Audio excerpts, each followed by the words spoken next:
येवल्यातील अवैध धंद्यांवरनं छगन भुजबळ आक्रमक झालेत। छगन भुजबळांनी पोलीस अधिकाऱ्यांची कान उघाडणी केली आहे। येवल्यात शांतता राहिली पाहिजे अशा शब्दात त्यांनी पोलिसांना सुनावलंय। राज्यात इतर ठिकाणी काय चाललंय तसं इथं घडवायचं नाही, बीडचा उल्लेख न करता छगन भुजबळांनी सुनावलं। बीड खंडणी हत्या प्रकरणाची भुजबळांनी धास्ती घेतली आहे का असा देखील प्रश्न या निमित्तानं उपस्थित होतो। करताय आता दुसरा अनेक वेळा सांगितलं की इथे काय ते काय जुगार वगैरे काय वेगवेगळ्या प्रकारचे काहीतरी असतात चालतात ते पत्त्यासहित कळवलेलं आहे। एकदा बंद झालं परत चालू झालं। काय करतात आपले पोलीस, मला त्यांना सांगायचंय त्या अधिकाऱ्यांना सांगून टाका बाबा की परत परत तुमचं आता हे यायला लागलं तर तुम्हाला आणखीन चांगल्या ठिकाणी कुठेतरी मग पाठवावं लागेल।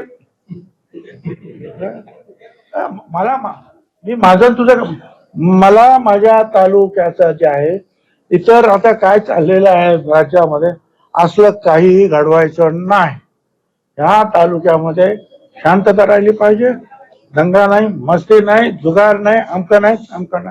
पोलिसांची कडक शिस्त असते।